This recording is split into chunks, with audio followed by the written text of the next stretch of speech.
Creativity comes in many different forms. For some of us, just hanging a picture on the wall is the limit of our creativity. Other people actually paint the pictures. Hello, I'm Scout Foster, and welcome again to Rain Country. These colorful scenes of Alaska hang on many people's walls. The artist first came to Southeast when she was on vacation in 1950, and this was the most exciting spot she could afford to travel to. She arrived in Juneau on one of those glorious sunny days and fell in love with the town and decided to look for work and a place to live while the ship she was on continued on to Skagway and then was going to return to Juneau. Well, she found both the job and the place to live and never returned to her position in Los Angeles. Since that time, these kinds of Alaska scenes have been painted by Rie Muñoz. I paint what I want to paint. And I think somehow or other that shows in my artwork, that whatever I'm painting I really like. I convey that feeling somehow or other. And therefore, maybe they like it too? I don't know. I guess what I'm trying to do is to say that I like Alaska a lot. That I like what I see. My ideas come from things that I see.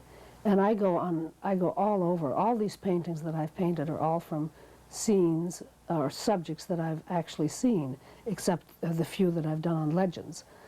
I go to a lot of villages, and obviously I like to paint people. And I look around, and when I see something that I really like, I paint it. After finding a subject she really likes, Rie draws quick sketches of the scene and then works from those sketches when she gets back to her studio at home. Okay, these are the sketches that I did for this painting. They were done this summer in Metlakatla at a cannery where they were on their coffee break. And several people were sitting on this enormous pile of nets, and that's what intrigued me. Here you can see I took color notes. BK stands for black, OR stands for orange. The nets were black and orange, but I ignored that because I thought that would make the picture too complicated, so I just made the nets green. Well, when I decided to, when I came back home and decided to make a painting of this, what I usually do is I do a number of rough thumbnail sketches to see exactly how I want the composition to be. My first thumbnail sketch was a horizontal one that I wasn't too crazy about.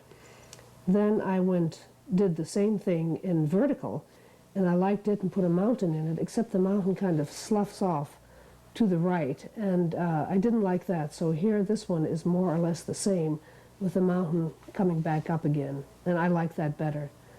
This one also is the same as this one, except as it's seen at a further distance. I wasn't too crazy about that. Here I put a man on the right-hand side, besides this woman on the left, and the trouble there was that my eye just flitted back from one to the other, and so that didn't work. Then this one, I just filled in some shades of gray, with still the one woman sitting here and three on top of the nets.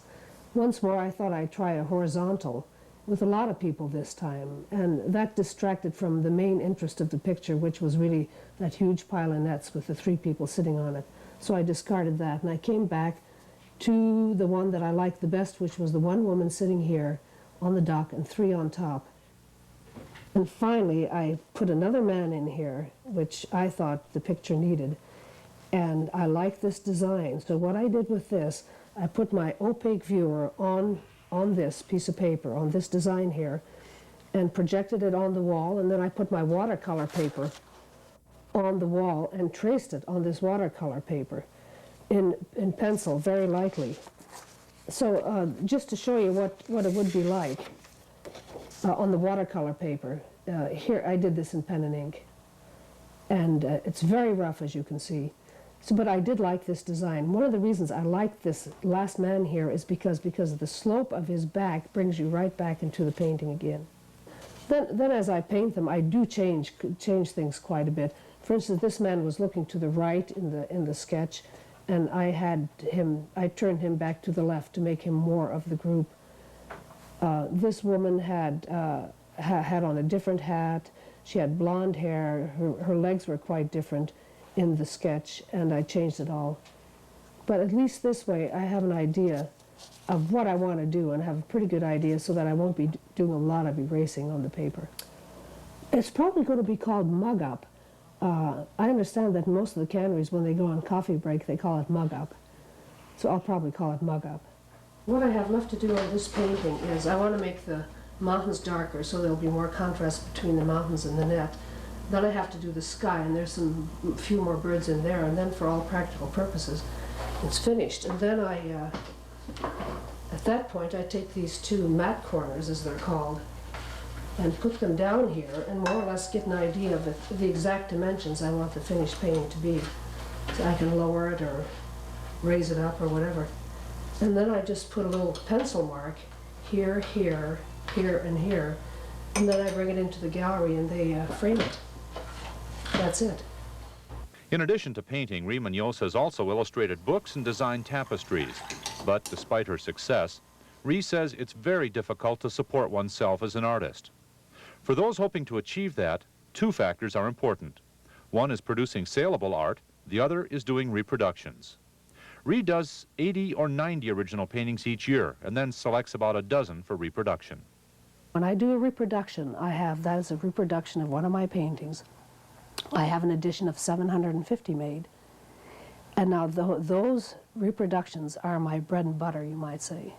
They keep me going. I send those out to galleries in Alaska and also in the lower states, and they buy a certain amount. So I have a certain amount that I can count on every month coming in from these sales.